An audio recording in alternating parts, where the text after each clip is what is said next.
Happy Thursday, everybody, and welcome to another edition of Fire Up Michigan. My name is Scott Morganroth, appropriately named, especially for this show, the Motor City Mad Mouth, joined by my Motor City compadres. Okay, Jeremy Ballrick, welcome back, Jeremy. Glad to be here, Scott. Let's talk some Fire Up Michigan topics tonight. That's what we is going to do. And George, the author Icorn, although you will be joining the author department before long with me. But go ahead, Mr. Author. Yeah, good to see you all. Fire Up Michigan's back. I love it. Yeah, it's definitely up our alley for sure. So just let everybody know that Fire Up Michigan is being broadcast around the world. The audio version of Fire Up Michigan can be heard on iHeartRadio, Apple, Spotify, Google, wherever you get your podcast. Please hit the red subscribe button on YouTube, South Florida Tribune. We're striving for 1,000 subscribers, even more, but let's get the 1,000 first. Please also comment, like, and share the broadcast. Want to be a guest? Send topic ideas to southfloridatribune@gmail.com. Or you can participate in the chat room, and I expect an active chat room before long. If you want to advertise cost efficiently, call me at 954-304-4941. We broadcast live on Facebook, LinkedIn, Twitter, and YouTube. Website, www.southfloridatribune.com. Twitter, @TribuneSouth. Candy Hebling is behind the scenes. Coming up later this summer, the Motor City Mad Mouth Show will be debuting with the Eagle Corp Media Studios in Boca Raton, Florida, owned by Dr. Edwin Hernandez, who, by the way, will be my co-host. We'll keep you posted. The Eagle Corp is a technology-based company, and another add-on that I'm going to be promoting until I can't talk anymore, until the end of time. I'm in the process of writing a book right now called Adjusting to New Media. And let me tell you, I'll be writing 2 books along those lines. One will be Mad Mouth Notes, which will be a textbook for a class I'll be teaching over at the Media Studios. And the other one will be a book about my journey in the business that began with none other than George Icorn. And we're currently at it now. So I'm looking forward to getting the book done, working diligently on it. And it's a book idea that I've always wanted to write a book, but boy, once in a while, George, when you hit on an idea, don't you have to go out and pounce on it? Oh, definitely. I know you've talked about it for a while, but great opportunity for you, Scott, writing this book. And you're writing the forward. So keep that progress, as like they say in Canada, going, because Edwin and I are looking forward to something pretty good. And also Eric Katz has also volunteered to write a little something as a testimonial, only because he's learned so much in our system. Now, I want to toot the horn too much, but these are some of the things that are going on as we speak at the moment. Now, what else is going on right now? We're going to talk about the Detroit Tigers first, and that's about the Negro League weekend celebration. Jeremy, what do you think about this one? I think it's an amazing thing the Detroit Tigers are doing as being the team that's going to be promoting it the most as they face the San Diego Padres this weekend. The Negro Leagues were a big part of what became what we know now as the MLB. Their integration, starting with Jackie Robinson, and I can't remember the name of the other guy that was actually signed the day before, but everybody forgot, from Cleveland. You're talking about Larry Doby, if you remember. Larry Doby, okay. Okay. Yep, he was actually signed the day before by Cleveland, but he didn't get to start because he wasn't in town, so he started a day after Jackie Robinson. Very good. Yeah, no, I think I love it when the Tigers do something like this, and there's no question if you can honor the past of this great American pastime and do it in this manner, then that's neat. Now, isn't the Detroit team, weren't they called the Detroit Stars? Yes. They were. Okay, yeah. I wasn't sure. I thought it was something like that. So, George, some thoughts about this? Yeah, Jeremy is right. The Tigers are doing a classy job with this. One of my good friends in the business, Terry Moore, I know, Scott, you've met him too. Terry is a great sports broadcaster. He's now lessened his load a little bit and is doing more in the business world. But Terry Moore's father was a member of the Detroit Stars. And I'll never forget the game of many, many years ago when he brought Dad to the game in a wheelchair. His dad could no longer walk on his own. And what a touching moment, huh? It really hit me then to see, here's Terry, an upcoming sportscaster in Detroit, wheeling his father, who used to play for the Detroit Stars. So that was a good connection for me. The other thing I like about it, guys, is every year they honor a former Tiger. This year, it's going to be none other than the most popular guy I've seen in recent past, and that's Curtis Granderson. Curtis, what a class guy. As you guys know, he played for the Yankees and other teams, but in Detroit, everybody loved him. He had a smile on his face all the time. He worked his butt off on the bases and in the dugout and, training camp, spring training. So they're going to honor Curtis Granderson this year. And I love that the Tigers do that. They pick somebody, Craig Monroe was one year. Not Ron LaFleur, because he's got some problems. Cecil Fielder came back. They've honored a black former player, Right. and not necessarily who played in the Negro League, but obviously who was inspired by these stories. And you mentioned guys. Jackie Robinson, Larry Doby, Cool Papa Bell, Turkey Stearns was in Detroit. Josh Gibson, Cecil Page, Satchel Page. There's so many great guys. Yeah. And there's let me add this too. I had an opportunity to go out there and talk to Curtis Granderson when the Tigers were taking on the Milwaukee Brewers a few years ago. That was neat. Curtis is a super nice guy. Yeah. All right. Well, our first participant in the chat room is an all too familiar one. Your daddy. Hello, gentlemen. Yeah. AM. I use that term loosely. All right, Ken. Glad you're on with us. Good to see you, Dad. Yeah. So, all right. Well, speaking of pops. Yeah. There you go. With that said, we'll go over across. What is it? Where are these stadiums? Right on Woodward now? I've pretty much forgotten. One's on Woodward, the other's on some other side street. I don't know. Ford Field. Yeah. Well, all right. Let's go Thank you. Let's go to the team that plays at Ford Field, and we're going to talk about Brad Holmes, who was interviewed by Peter Schrager, addressed to Gibbs, Jamar Gibbs pick. He's more of a weapon. Forget the running back nomenclature. What if he wants to get nomenclature? His words, huh? Nomenclature. Oh, close enough. Anyways, you want to? I don't care. All right, so go ahead. Phonics worked for you. You did it well. No, I've had harder names to pronounce than this. Mark my words. I know you have. If you sat in the press box enough, and Eichhorn and I, they'd even give us a phonetic spelling on those cards, don't they, George? Yeah, they sure do. He said, did it for broadcasters. You'll find out soon enough. All right, go ahead. He said the reason why that 12th pick was perfect for taking Gibbs, number one, there was 15 teams that came out before the draft that said they value Gibbs higher than Behan Robinson because of his all-around play. Number two, he's going to be used more of a wide receiver here in Detroit than as a running back. And it's been proven in camps already because 80% of his snaps have either been at the X, which is the wide receiver 1, or at the Z, which is the wide receiver 3. Right. So, it's already happening prior to them even playing a game. They're using him to where he's good. And even Jess Risden has reported that he runs route crisper than some 3-year veterans he's seen.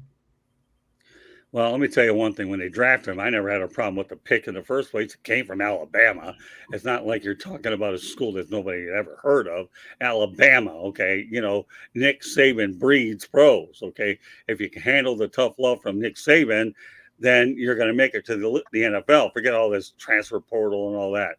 You want to take it to the NFL, playing in Tuscaloosa, Alabama, for the Crimson Tide's always. I never questioned the pick in the first place. And I like all these pseudo draft experts that amount to nothing, that haven't had anything to do with the evaluation process, which I think the draft is nothing more than a guessing game in the first place, and a heck of a lot of talk until it actually takes place. So I'm all right with Gibbs. What do you think, George? And the word weapon, I think, is probably going to be a more common term these days because they're looking for more of a dual threat in the backfield that can do a lot. The word versatility is what's going to be, which is what will ultimately encompass what the NFL is if it hasn't already. George, continue on. Yeah, it reminds me of a comment Mel Farr made. Remember, guys, on Inside the Pigskin earlier this week when he was talking about running backs? Right. Jeremy and Scott, remember he said about all the things that they have to do: blocking and receiving, running, protecting the quarterback, whatever it is, they have to do it. And he was absolutely right. Obviously, he knows his stuff, and we know that he does. But This is a perfect example, what you said, Jeremy, about why they took him, because he is multifaceted. He is versatile. And getting him as a weapon, I think, is so exciting. And I agree with you guys. These pundits got to talk about something. They got to complain about something. Oh, why did Detroit draft him so high? that kind of talk. Hey, listen, what went on in that room between Sheila and Rod Wood and Brad and Dan Campbell? That's what's important, not what some talking head in ESPN or NFL Network studio is talking about. All I'm saying is this kid, you're right. And Scott, he's got great pedigree. My God, with Alabama, they're known for sending great kids to the pros. And I'm looking forward to it because it should be exciting. And don't forget, with Montgomery, they got that durable running back. Right. You know what I mean? That kind of frees them now to develop, like you said, this kid into a more multidimensional. And of course, Montgomery, he can catch the ball too. So, I mean, wouldn't that be great if they got these two weapons and nobody's going to know how to defend them? I mean, that's the ideal thing you want. And Detroit wants that explosive offense. If you think there's any way that I'm ever going to question Brad Holmes, no way. No way. He's already proven he's smarter than every single buddy in this room when it comes to football scouting. Only in this room, I'll tell you what. People may be getting nervous when you talk about dealing with Brad Holmes. You wonder who he's going to fleece next. I mean, what's funny is every team except for the Bears has fleeced the Minnesota GM so far in the draft. Oh, yeah. But seriously speaking, though, and I'm with you, Jeremy, all the way. Brad Holmes can fleece anybody. You think about the fact that Matt Stafford wanted to go to L.A., got Goff, and by the way, got a little bit more draft capital. Other GMs might have been content to just make a one-on-one trade with Stafford. And that was amazing. Yeah, but what Brad Holmes did was, I'll go ahead and take the salary off your hands. I don't care. I'm the one who had him there in the first place. I don't think as bad as you guys make him out to be. And what do you think ends up happening? He's had a couple of good years, and I think he's going to get better the more weapons that he has. Top 10 quarterback. Well, so far, as far as the quarterbacks go, it favored LA, obviously, because they got to the Super Bowl. And we had a crappy year, the first year with Goff. Right. Then you see what happened the second year, okay? Matthew had, and I'm not gloating, he had injuries, but then look at Goff, one of his finest years. So you see that pendulum, and plus, like you guys said, you add in all the draft capital and what they got. It was a fleecing, definitely. So you're not out of line, George. Bottom line is it was a fleecing. I think we got to start grading football trades a lot like they do the baseball trades. There's the short-term results, the mid-term results, and then the end goal. Right. Well, you want to know something, Jeremy? I'll tell you what. When I learned that lesson was at the 1981 winter meetings that George and I covered with George, and a guy by the name of Al Campanis told me that exact same thing. So for you to bring it up on this show, no, he did. I remember sitting at a table with the Dodgers with Tom Lasorda, Steve Brenner, their PR guy, and Al Campanis before his unfortunate meltdown on Nightline. And Al told me the same thing. They were really nice to me. I'm thinking, hey, geez, I'm hanging out at a table with the world champions. Pretty cool stuff. It was early, obviously, in my career that I had done it. And the amazing part about the whole thing is, to me, that's what Al Campanis told me. And to this day, that's how it is. But again, we all know Brad Holmes is pretty smart. So you look at it, LA won the short term because they got the Super Bowl, correct? Exactly. Right. Yeah, you got to give year one to LA. Yeah, but either way, the mid-range report, the Lions won. Yeah, but you know what what the end result really turns out to be? It's a win-win for both teams. Period. It is. Well, it was a win-win. So far, it is. But right now, George, we're talking on July 20th, 2023. Okay, if you want to give me another answer on July 27th, let me know. That'll be your next opportunity to fire up Michigan. Right now, it's a win-win situation. Okay. Yeah. And in the moment, George, I know you haven't traveled as much as I have. Then again, a lot of people haven't. Lived for the moment, George. And I don't know, nobody's guaranteed it. And the more memories you make, the more people might say, never mind. I don't want to go there. The bottom line is live for the moment. Or my favorite analogy is Morris had 9 lives. I plan to make the most of what I have. That's right. Now, I read the title of this show, and I see lions, tigers, and wolverines. Are we going to the zoo? Yeah. Well, which one? The San Diego Zoo. If you've ever been to San Diego Zoo, that's a cool place. That is a cool place. It is a cool place. The Cincinnati Zoo is actually pretty nice. Ask my dad about the whooping monkeys.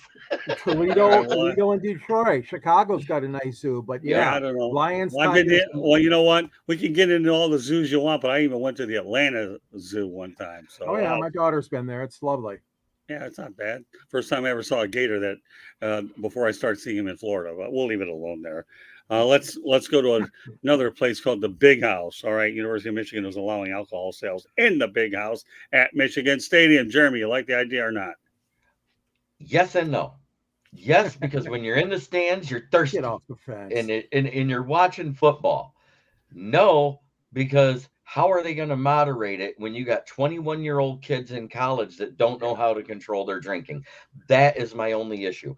So if they're doing the TAM certified bartenders like they do at the professional events, I'm good with it because they're going to notice when somebody's inebriated and cut them off early enough so that they can sober before they leave at least. All right, George. Well, yes and no. I love that answer, Jeremy. You're right on the fence, but I still have a lot of questions about this too. So it's going to start 1 hour before kickoff or puck drop, whatever the sport is, and it's going to go all the way to the end of the game. Well, first of all, I don't like that. You ought to Should cut stop off it by at least mid-third an quarter. hour. Yeah, at the end of the third quarter. I wouldn't go any further than that. Number two, what's probably has happened so much though is one of the reasons why they really push this. Because Michigan State, by the way, guys, were only two of three teams that still in the Big Ten had the ban. What's happening is they found out that a lot of guys are getting, and ladies, inebriated in all those tailgate parties. And even the kids at the frat houses or wherever they're hanging out. So then they come to the game and they're already liquored up. And okay, so you're not going to control that because you're not banning it at the tailgate. You're not banning it on campus before the game at a bar or at a frat house. So I don't know how a legislative guy goes on the radio here in Detroit and says, oh, well, this would be better because most of them get drunk or inebriated, before the game. Well, oh, excuse me. We're going to have police at every place that they're going to not do that again. So I don't buy that logic. What I do buy is the fact that it won't have to be hidden. Guys trying to smuggle stuff in or that sort of thing. But it should be limited. I agree. And there's no way, according to the newspaper today, they're going to go until the end of the game. I don't like that idea at all. Even the Tigers don't go to the end of the game, or the Lions. They cut it off. No professional sport does it. And I don't think any of the other college sports do it in their stadium. I don't know. I don't know if they do. That'd be a good thing to look up. But I know. And Scott, like I said, just because other teams do it or other cities doesn't mean you have to. But it didn't surprise me. Jumping off a bridge, so are you? Isn't that what our parents said? All right, so let me use a far-fetched analogy in this particular situation. Okay, number one, I have mixed emotions about it too, but if other places are doing it, then Michigan's all about revenue, and there's any school that knows how to make money, the Wolverines do. So, and if you need any living proof, go to Don Cannon, who believed that you better have a logo on everything that we offer, and we all know how well Michigan is doing. I have mixed emotions about it. I don't have a problem if two other places are doing it. Well, then let them do it and see what happens. At least it won't be revenue they will not lose, but in retrospect, gain it. Now, okay, here's what I want people out here to think about, all right? When Windsor got a casino, okay, where did that money go? Across to Canada, right? Right. So all that money that went to Canada, Detroit ends up getting 3. You keep it back home is what you do instead of going to Windsor. Yep. So, I look at the analogy and thinking, you know what? If we don't get in the game, we're not going to have any. There won't be a game to get into. So, I can see both ends. Right now, I don't have a problem with the move. We'll see how it plays out. We'll see whether or not. That's right. Let it play out. You're right. I know what they're hoping. There's 108,000 seats in the Big House that they sell 108,000 beers by the end of the first quarter. Well, I can't translate what'll be calories and cash, but don't be surprised if a few people might just roll out of there. No, I'm just kidding with you because I don't drink beer myself. Me personally, I used to drink wine coolers, wine, and margaritas. Okay, but hey, if somebody wants to have a beer and they loosen up, then that's another story. So Now, some- they're not saying that there won't be wine coolers or spritzers because that's on the same level as beer. Anything that's going to be in the bottled form or also on tap. In other words, IPAs. Now, I think that's a real bad idea because IPAs are a much higher volume of alcohol, Oh, and you're yeah. talking about stuff that gets people messed up quick.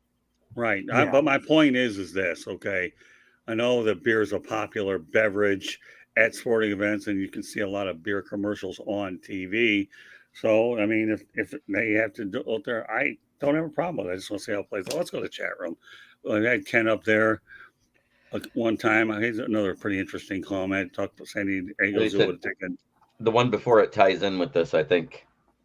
Yeah, he said way back. Yep. Way back when I spent a whole day at the San Diego Zoo, it would have taken at least 3 to see it all.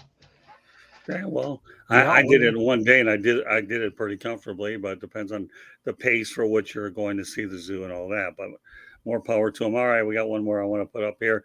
All King right, SJ. King, welcome to the big show. All Good right, evening. good stuff.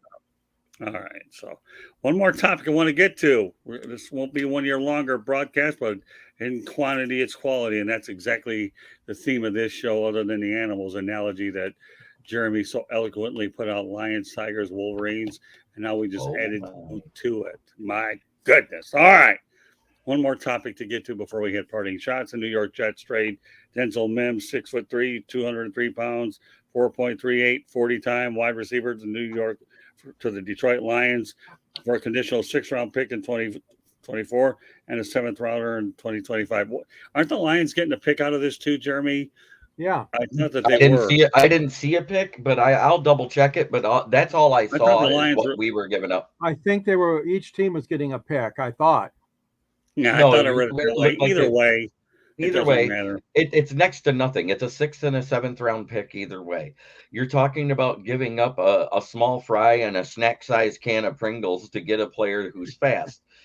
And if you think about this, this means without Jamison Williams on the roster, we have 4 guys with sub 4.4 speed in that wide receiver room because you got to throw Jahmyr Gibbs because he said he's going to be used more as an offensive weapon. He's going to be used in that receiver room. He's a 4.32.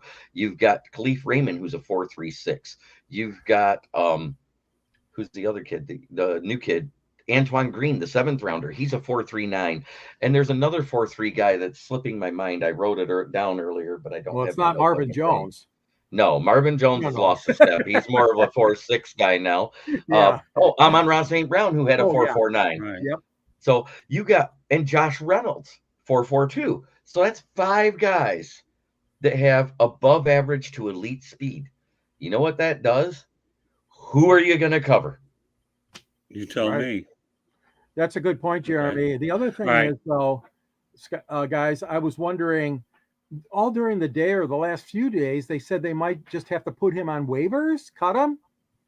Who? So my question to you is, Mims? would the Lions have had a chance at him had he been cut, as opposed to giving something up? The thing is if he goes to the waiver wire, that means that they have to wait for 17 other teams because the Lions pick was 18. Oh, gotcha. To grab him. And they were like, that type of speed is worth not taking a chance.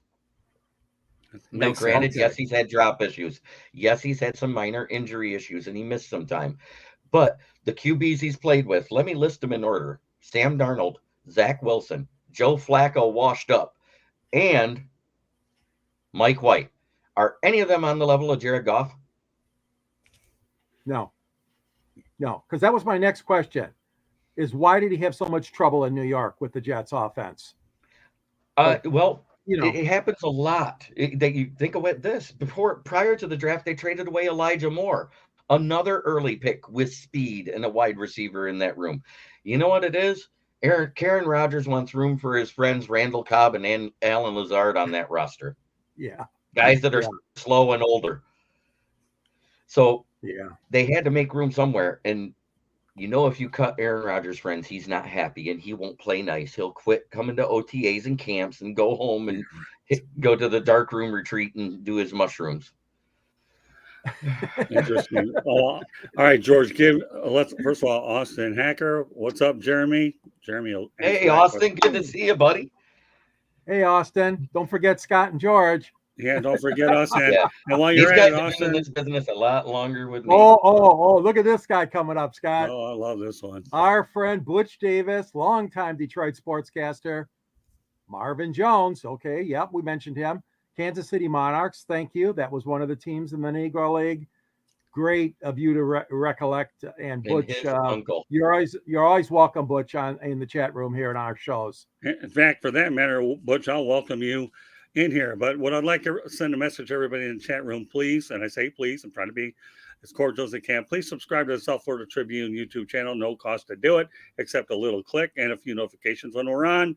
And if you do that, then my goodness, there's a good chance you're going to get on here and you get to talk to us directly.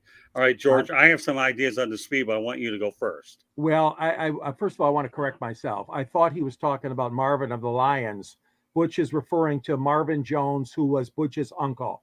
So congratulations, right. Butch. I did not know that your uncle played on the Kansas City Monarchs. So I just wanted to correct myself. Oh, that's okay. No big deal. When I saw Marvin Jones, I was thinking of the Lions, Marvin. But Butch, you're a great man, just like Terry Moore, who had his dad play. That's great that your uncle played too. All right, so now on the speed. Does it matter, George? Speed? Yeah. Speed always matters. You know, Jeremy keeps great track of those guys and what their speeds are. I assume you're talking about the football players, right? That is correct. Yeah. 40 time in the wide receiver room. But again, you're going back to Indianapolis, correct? Aren't all these times linked back to when they did the tryouts, the camp? Yep. Oh, okay. And he still looks that fast, is what I'm saying. The only thing he doesn't do is he doesn't do special teams. So he has to earn his spot on the roster too. Still, sure, absolutely. The conditional part of this pick is that if he doesn't play 9 games, that 6th round pick becomes a 7th round pick. That's the condition.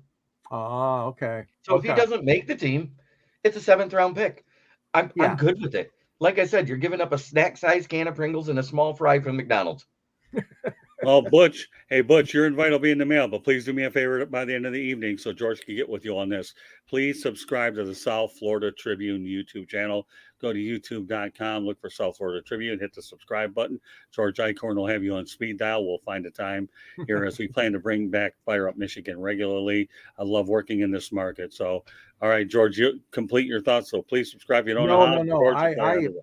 I'm definitely in favor of this. I agree with Jeremy. I mean, it was a low cost, option for the Lions, and you added another weapon, and plus, with Jameson being on the suspension, right? Isn't he going to miss 6 games? For 6 games. He can come back to practice. He can come back and practice by week 3 to get him back into game shape. Oh, okay. Or week 4. Good. He has 3 weeks. He has to sit out of practice. That's it. He's able to play all the preseason games. And I think what Brad Holmes and Campbell have done is, given Goff more weapons and more opportunities, and that Lions offense more flair. And like you said, I mean, speed is so important. And hey, you're right. The defense isn't going to know how to defend Detroit a lot of times because we have so many weapons on the field. So it's going to be a win for Detroit, I think. All right, George, you have a message from Davis here, so make sure you please follow through. Okay. I want everybody to see it, email or call, and walk him through the process, as they say in Canada. I will. So when Jameson Williams gets back, if Mims makes the roster, that means you got 5 guys between 4.3 and 4.49, right? You're going to have one guy that's 4.29. Okay. You might not have room. Somebody's going to go on the taxi squad. Yeah. I as much as I hate to say it, because he can't be practice.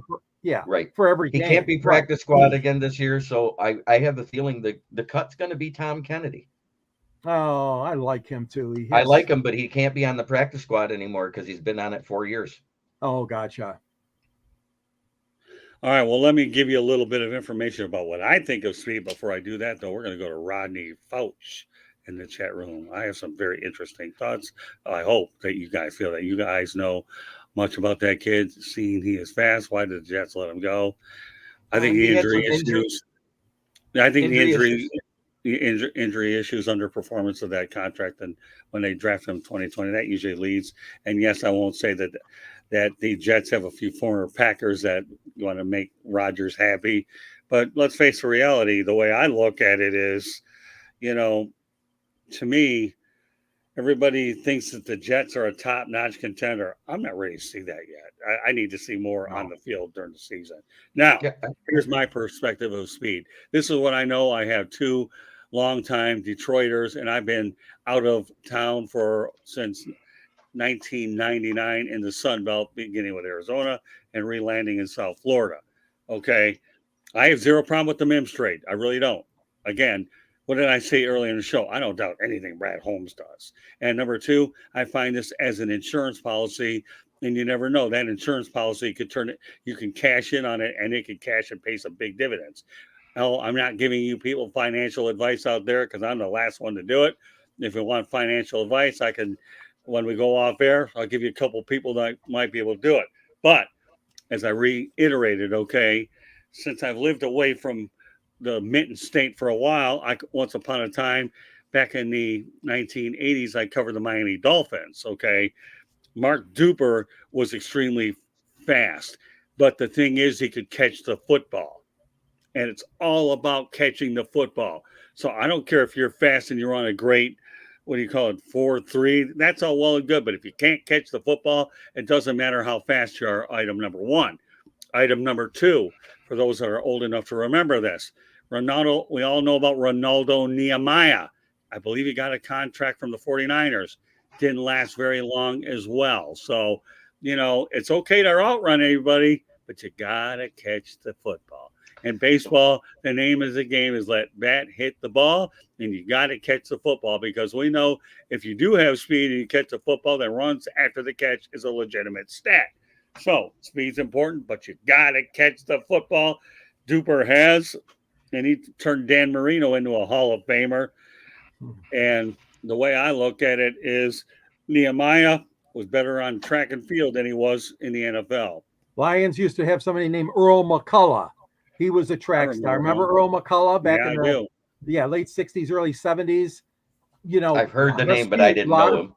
I remember him too. Yeah. But he never really panned out to be an all-pro or anything like that. Scott's right. If a guy has stone hands, he will cost your team.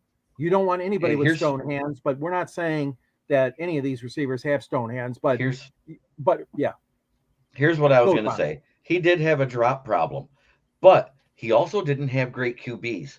And I know that a stat, like if it just glances off your fingers and it's in your catch radius, they count that as a drop. Hey, Jeremy, you know what I'm saying? Jeremy, I'm not downplaying the significance that he had nothing at quarterback. Right. I'm not No. So I just want to make sure you Jeremy. Okay, let me finish, please. Thank you. I'm not downplaying the fact that you're right on this one. He had nothing at quarterback. The bottom line is I don't care what era of football you've got to play. Okay. Reality is if you can't catch the football, it doesn't matter how fast you are. Period. I was trying to get to a point on that. You interrupted it. No, I did interrupt it. You know why? Because I got my second win tonight, so I can do this and have fun with my brother. But go ahead. Khalif Raymond, year one with Dan Campbell and Jared Goff. He was the leader in drops on this team with the other guy we cut that year. Right. Last year, he had a couple of drop problems at the beginning of the season, and then it became Mr. Clutch while everybody was hurt on third down. Remember that? He was making third down play after third down play and not dropping the ball. I have more faith that Ben Johnson and Antoine Randall L., who are offensive minded and work with these wide receivers very closely to help this guy with his drop problems, because he did it with Khalif Raymond, a guy who's 5'7" and faster. Right. Okay. That was my point. Well, your point's well taken. I'm not downplaying the significance of the point that you were able to make it this second. All I'm saying is, and you look at the history of the league. That's all I'm saying, Jeremy. The history of this league, the ones that can't catch the football don't last regardless how fast you are. And we're both right. You're just using a different example than I am. Right. And I'm also talking about the Miami Dolphins.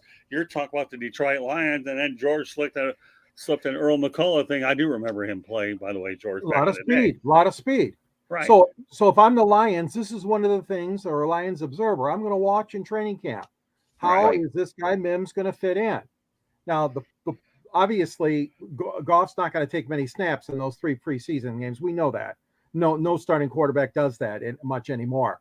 Right. But The I bet thing you is this I'm Mims going and to the other watch. couple other guys will be in there. That's exactly. But let's watch for that, Jeremy and Scott, during camp, and let's see how the kid does, Mims. But you're right. I mean, yeah, obviously you got to catch the ball. You got to catch it and run with it. Well, I'll close it on this thought, and I said it now for the third time. I am not doubting a trade that Brad Holmes makes. Period. This guy's a fleece artist, and he's a genius.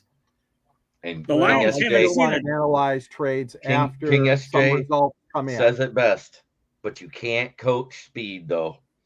You can't coach speed, but you got to catch the football. That's right. Right, The King? fact- It's a coachable trait, is what I'm saying. There's a Well, way. There that's you what I go, mean. King. So, King, you're right SJ. on target. You can't coach speed. I'll tell you, King, and let me add to this. You can't coach speed, but if they catch the ball, they can outrun you and make a difficult catch look like an easy. A what do you longer wanna- first down or a longer Yeah. play. Right. Yeah. You can, You're adding on extra yards. And yeah. yards when I was after the talking catch. about this, when I was talking about this earlier, a Packer fan actually posed this question. So let's say Aaron Rodgers does do with the Jets what they couldn't do last year, and they make it to the Super Bowl, and the Lions somehow get there, and Mims catches the game-winning catch to beat Aaron Rodgers in the Super Bowl. I'm like, Dreamland. wow, this is coming from a Packer fan. Yeah, but the amazing part about it is I can't say that this is something made in Hollywood. I'd have to rephrase that analogy, made in Broadway. For Disney. Yeah, I I don't couldn't know. believe a Packer fan was saying that, though. I was like, wow. Yeah, I don't know. We'll Well, see. there's a lot of Packer fans that are angry about what Aaron did, and I don't blame them. I Yeah, don't blame whatever. him. They put him. I mean- he put them through an emotional coaster ride for what, 2.5, 3 years. Well, yeah. we're gonna refrain from that because Okay. eventually you guys are gonna go out there and Yeah, Torrey talk about Hyman. Fire Plus content. Look who we have here. The Lions will lose Oh, opening night. Torrey. Yeah. Oh well, yeah. I Torrey. guess Torrey, my boy. Yeah, I can understand why you feel that way, Coach Torrey Harmon of the Kansas City Chiefs. But meanwhile, think Assistant about running it. Okay? back coach. Hey, Torrey, though, I have a challenge for you now that you made it to the big time. Okay, and I want you to take this seriously. See if you can get Patrick Mahomes to come on this broadcast with you. See what you can do. Tell him your dad asked you to do that. And if Patrick Mahomes come on here, I guarantee we will top the charts numbers wise. So, Oh, yeah. Torrey, Daddy's giving you an assignment to execute. Get Patrick Mahomes and you on the same show, and I'll be talking louder and wider than anything. My voice will be heard around the world, but on a much different level. So, see what you do. He said, I'll ask definitely. Oh, my goodness. All right. And you know what else? Maybe I an don't think idea you'll that need we're that going to have microphone. here. They'll hear you around the world. Right. And you know what? I've got an idea, Torrey. I know you're paying attention. Maybe in the next week or so, we're going to bring you on here at night. And that way you'll let Patrick Mahomes, this is what you can be a part of. So I'll go ahead and text you, and we'll try to get you in rotation with George and I and Jeremy. The Kansas City Chiefs assistant coach, Torrey Harmon, will be on the big show with us. And by the I way, definitely can get Pacheco. That's good. That's was our in the right news. running back right now. Patrick All was right. in the Well, news then I'll tell you today. what, Torrey, work on it. Keep us posted. I'll make sure there's plenty of airtime to go around for him. Do what you got to do. He's an Yeah. assistant coach, and he's going to be my PR assistant over in Kansas City. And I have a lot of followers on Twitter in Kansas City, so I love the Kansas City Chiefs fan base. They really pick up on what we're doing. So any way that I can promote the Chiefs is great. It's just ironic that they're playing the Lions on opening night. Go all good all the way around. Torrey, you got some work to do. You know how to get hold of me, my boy. All right. I love the Chiefs, except on week 1. All right. Hey, I got news for you. I've covered a Chiefs game over at Arrowhead Stadium one time on a Thanksgiving weekend. That people are loud, and Arrowhead Stadium is a bucket list stadium you got to get to. Well, that's Right. Lamar And I'll Hunt. tell you Don't another forget- thing too. Their communications and PR staff, they treated me great. So I have nothing but the utmost respect for the Chiefs organization. Oh, yeah. And to believe that Torrey Harmon is actually there makes it even more to root for these people, just not against the Lions. So, Torrey, you have a little bit of work to do, my buddy, and we'll be in touch hopefully over the weekend. All right, Jeremy, you have one parting shot. Go ahead and take care of it as we wrap up business for the night. Today, Maurice Jones-Drew did his review of the 2021 draft class and gave his 1 through 10 players out of that draft class. At number 6 was Detroit Lion Penei Sewell. Says he's probably one of the best right tackles to play the game, and he's already got a Pro Bowl underneath his belt in year 2. And then at number 7, right after him, was Amon-Ra St. Brown, 4th pick, number 116. It's funny that he was 116 when there were 16 wide receivers picked ahead of him, and there's only one better than him out of all of them. from that draft year, yeah. From Is that it draft, funny, yeah. Jeremy, or does a guy have the opportunity to have a chip on his shoulder that he got passed over? Oh yeah, he's got a He's trying to chip. prove his detractors wrong. So Yeah. more power to him. Again, Definitely. this shows you that the second. I don't third even day think of you the can draft- name 16 wide receivers in the NFL that's better than what Amon-Ra's done in the last 2 years. He's tied an NFL record with 196 catches through 2 years. Wow. Well, it's called great scouting personnel, whatever. But nevertheless, I'm glad you brought that on tonight's edition of Fire Yeah, Up. that's a good point. So Very I'm going to good mention point. this one more time before we call it a night. I'm so thankful for everybody that participated in the chat room. Hopefully we'll find some new guests here on the show, especially the Michigan audience. We'd love to be able to have you come on this show and provide your perspective. So once again, kudos to all the people in the chat room. And once again, I don't want to sound like a broken record, but please subscribe to our channel to get all the updates. Fire Up Michigan will be more of a regular show as we continue to go deeper into the summer with the Detroit Tigers, as well as the Lions, the Red Wings, and the Pistons. I know these teams have had some struggles of recent, but you know what? Without a doubt, believe that these rebuild cycles happen in cycles. They're not long as you have the right management. With that said, just want to mention that Fire Up Michigan is being broadcast around the world. The audio version of this show can be heard on this show being Fire Up Michigan can be heard on iHeartRadio, Apple, Spotify, Google, wherever you get your podcast. Please hit the red subscribe button on YouTube, South Florida Tribune. My best Chris Berman impersonation. We're striving for 1,000 subscribers. Please also comment, like, and share the broadcast. Want to be a good guest and a guest? Well, I got some candidates in the chat room tonight. Really happy for that. So participate in the chat room. Send topic ideas, southfloridatribune@gmail.com. If you want to advertise cost efficiently, call me at 954-304-4941. We broadcast live on Facebook, LinkedIn, Twitter, and YouTube. Website, www.southfloridatribune.com. Twitter @Tribune South. Candy Ebling's behind the scenes. Okay. And coming up later this summer, the Motor City Mad Mouse Show will be debuting on the Eagle Court Media Studios in Boca Raton, Florida, owned by Dr. Edwin Hernandez, who, by the way, will be my co-host on that show. We'll keep you posted. Eagle Corp is a technology-based company that's also going to be sponsoring my new book, Adjusting to New Media. We're hoping to get that released in the next 2 or 3 weeks, at least the audio book, and we're working on the printed version. Then I have another book that I'll be marketing as well called Mad Mouth Notes, which will be a text book for the classes that I'm going to teach over in Boca Raton. Glad to get that out of the way, Jeremy Ballreich. Let everybody know how they can reach you. Well, as you can see, you can find me right here on the YouTube channel that is known as the South Florida Tribune. You also can find me on my channel, which is the Kneecap Biting with the Detroit Lions. Then you can also find me on the southfloridatribune.com if you want to read my writings under the Motor City Tribune heading, where you'll find me under the writers such as, well, Mr. Scott Morgan-Roth and Mr. George Eichhorn. That's it. There you go. All right. Well, mention King S. Thanks, guys. Thank you, King, Tori, and Rodney Fouch, who participated, and the list goes on and on. Glad to have you a part of this broadcast tonight here on that Thursday night. Hope everybody has a great weekend. All right, the author, go ahead. Author. Oh, that's me, I guess. Okay, Detroit Sports Broadcasters on the Air. Ernie Harwell, George Kell, George Blaha, Van Patrick, and my friend Scott Morgan-Roth. Yes, Scott is in there too, and the book's available. There's a link to buy the book at the end of my column, as Jeremy mentioned. I'm a writer for the South Florida Tribune and the Motor City Tribune. So you can do that. You can find me on the South Florida Tribune channel on many of these same programs, 108 Stitches, the Sports Exchange, Fire Up Michigan. And also, you read me in the pages of the Detroit Monitor. You can reach me at geichhorn@yahoo.com or on Twitter at SNG Sports, SandG Sports 99.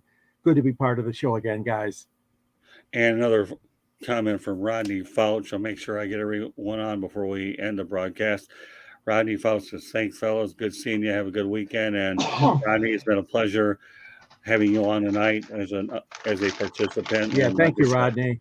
I hope to see more of you in the future, Rodney. With that said, this concludes this edition of Fire Up Michigan. Great activity in the chat room. Love it.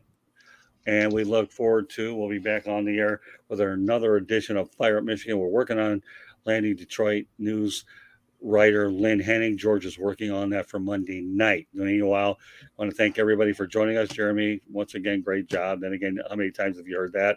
You'll never hear it enough while I'm alive and talking, so at least it's recording.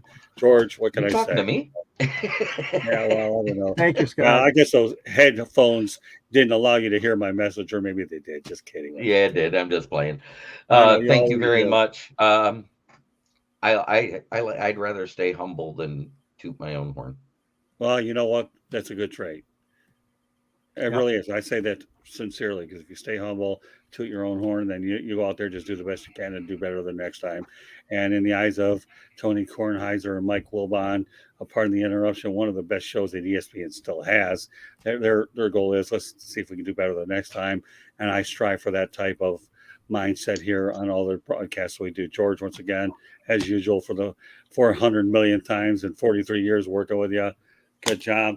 Thank Well, you. meanwhile, I'll tell you what, you guys have the weekend off. How about that? We'll do it again Monday night. Look at Okay. that. Okay. I didn't know that your mouth went as far and wide as Canada. What can I say? All right, no, that's okay. Save it. So, meanwhile, for the last time tonight, Fire Up Michigan on behalf of Jeremy Ballrick. My name is Scott Morgan, Roth, the Motor City Mad Mouth, along with George Eichhorn. Thank you for joining us, and we will catch you the next time. Have a great weekend, everybody.